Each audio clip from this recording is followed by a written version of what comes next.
Welcome to Off the Exchange, a new series from Nasdaq Private Market where we go beyond the headlines to talk about the sectors and themes shaping the private company ecosystem. I'm Sam Tortora, and here's our first episode. SpaceX IPO'd last month, and it's dominated every conversation about the space economy for more than a year.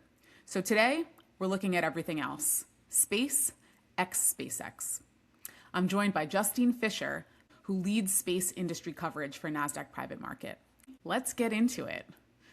SpaceX really put the space economy on the map for a much broader audience. Could you start by telling us a little bit about the areas of the space economy that SpaceX has driven and how that opens up other subsectors in the private market? So you're right that SpaceX put the space economy on the map for equity investors this year. And it actually literally put the space economy on the map for years before that by opening the space economy up to companies working on a vast array of projects, whereas before access to space was quite limited and dominated by government-related companies. What SpaceX has done is build bigger and bigger reusable rockets to really bring the cost of launch down significantly. We think about the cost of launch in terms of cost per kilogram of payload. And historically, these costs have run up to the thousands of dollars per payload, even close to $20,000 or $30,000 per kilogram. What SpaceX is trying to do is get this well below $1,000 a kilogram. And once the cost of launch is so low, you can launch a lot more things into space. And logistics is getting there.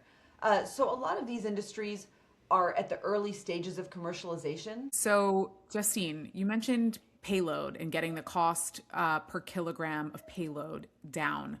What exactly is a payload for those of us who don't spend our days in the language of the space economy? The payload is the part of the satellite that actually performs the mission that the satellite was sent to space to do. A satellite has two components. The first is the bus, and the bus is the infrastructure of the satellite. It controls things like power and propulsion, and also the way the satellite moves in terms of orbit and altitude. The payload actually does the job of the satellite. So that's technology that either collects information and relays it back to Earth, like an Earth observation, or communicates, sends communication signals to Earth, or even does computation or performs experiments. So when SpaceX opened up the launch side of the space economy, we saw the development of Earth observation companies, which are companies that use various satellites to observe what's going on Earth and send that data back so that it's usable for things like analyzing climate change or analyzing changes in oil inventories. We've also seen the development of communication from space, and everyone knows with Starlink that SpaceX is quite dominant in this area. There are other companies trying to develop communication capabilities from space so that we can move outside of the traditional cell phone carriers potentially in the future. Now, the more things we launch into space, the more we need satellite buses to carry our payloads into space. So there has been an industry of satellite bus manufacturers. The bus is the thing that holds the payload. And this manufacturing industry has grown as well. The more satellites we need to launch into space for things like Earth observation and communications, the more satellite buses we need to manufacture to hold those satellites as we send them into space. So SpaceX's liberalization of launch has also created a satellite bus manufacturing industry that's huge. Also, the more satellites we have in space, the bigger the need is for logistics in space. We need to be able to move objects around so that they can avoid colliding with one another. And for SpaceX, a lot of satellites share the same area on a large rocket that goes up, and they need to be repositioned when they get into space. So there's a space logistics industry that's been created. And then, of course, many of us heard about an industry that's probably a little farther in the future, and that's space-based orbital compute, if we ever put data centers in space. And so really, the work that SpaceX did on the launch side has opened up the economy to a lot of different options. Super interesting to learn about all of these other subsectors that have been made possible by bringing the cost of launch down. Which of these feels furthest along in commercial maturity? I think if you look at most of these subsectors, they're quite far along commercially. There are public Earth observation companies like Hawkeye 360, and Planet Labs has been public for a while. And that's a real industry. We've been using that data, again, for everything from the environment to commodity analysis to even war fighting with the war in Iran.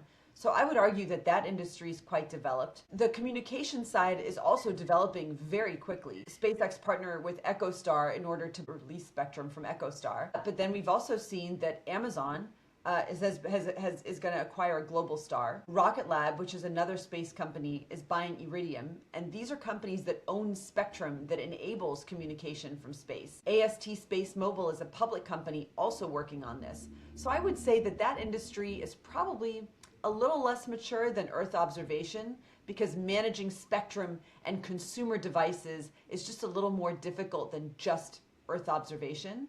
But it's definitely getting there, and it's definitely come into focus. I would also say that satellite bus manufacturing is quite advanced, and logistics is getting there. So a lot of these industries are at the early stages of commercialization, but a lot of them are not science projects anymore. They are real commercial industries with a need that has been identified by large companies working on large projects in space. I think some people may remember that SpaceX had been focused on Mars for a really long time, and they've walked back some of that language to now focus on the lunar opportunity and the moon. That's probably the most science project-like area I can think of, just because we all know that there's not really an economy developed on the moon now. It's early stages. So that's probably what I would say is the most science project. The rest is moving forward at a commercial scale. So for investors watching this space over the next 12 months, what do you think they should actually be paying attention to? I think you might see a few trends start to emerge, and obviously whether they emerge depends on market conditions that might or might not encourage M&A. For example, I think that we might see, and maybe this is farther in the future, 2 years from now, 3 years from now, some consolidation amongst Earth observation companies, because we see people playing in different verticals of Earth observation, whether it's radio frequency or taking pictures, and there could be some real synergies by combining some of those capabilities in the future. Investors should also look at satellite bus manufacturers. There are a lot of companies that are working in this arena, and probably not all of them are going to be around a few years from now. So investors should start to think about exactly what method or approach to satellite bus manufacturing they think is going to be the winner. On the communication side, as I mentioned before, this is still pretty nascent as far as the number of people on planet Earth who use space-enabled cell phones. But again, there are a lot of big companies working on this. AST is partnered with terrestrial operators. Starlink is there. And again, Amazon has acquired spectrum via Globalstar and is building a communications constellation. And Rocket Lab acquired Iridium. So this is a space to focus on for just growth. And not growth from startups, it's growth from large, deep-pocketed companies that see the huge opportunity here. From a logistics perspective, I think defense is the main focus.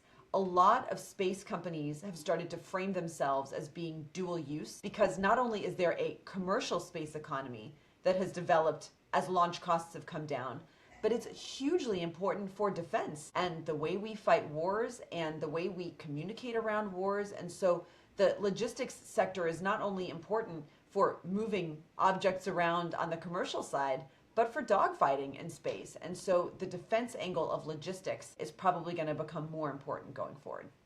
That's so helpful. Thank you so much, Justine. Where are the places in space that some of this exploration and this work can actually take place? It's a good question, Sam, because we can launch things from Earth into space, but it's very helpful to have other bases in space from which to launch other projects, or as you said, do the work in space. The two places that we're focusing on now are the International Space Station and the Moon. The International Space Station is going to be decommissioned in 2030. So there are already companies working on a commercial replacement for this, such as a public company like Voyager Space or private companies like Axiom Space or VAST. There are also companies working on the lunar economy. We know there's really nothing on the moon right now, but a lot of companies are focused on doing work on the moon and using it as a base. So you have, for example, Intuitive Machines, which has a lunar vehicle, and also Firefly Space, which is possibly better known for its launch capabilities, but also has a lunar vehicle that it's developing. So the development of these areas is going to be important for the work we do in space, let's say 10, 15 years down the line. A rapid fire question for you. What are some of the names of the private companies in the space sector that we should know about? It's hard to make that a rapid fire answer because there are so many different subsectors of space. On the launch side with private companies, there's Blue Origin, which is owned by Jeff Bezos. There's also a company called Stoke Space, which is working on very low-cost reusable rockets. And Astrospace is a company that is working on disposable rockets that are also much lower cost per payload. On the satellite manufacturing side, the bus manufacturing side, there are companies like K2 Space and Apex Space and Sierra that are the larger ones in the industry.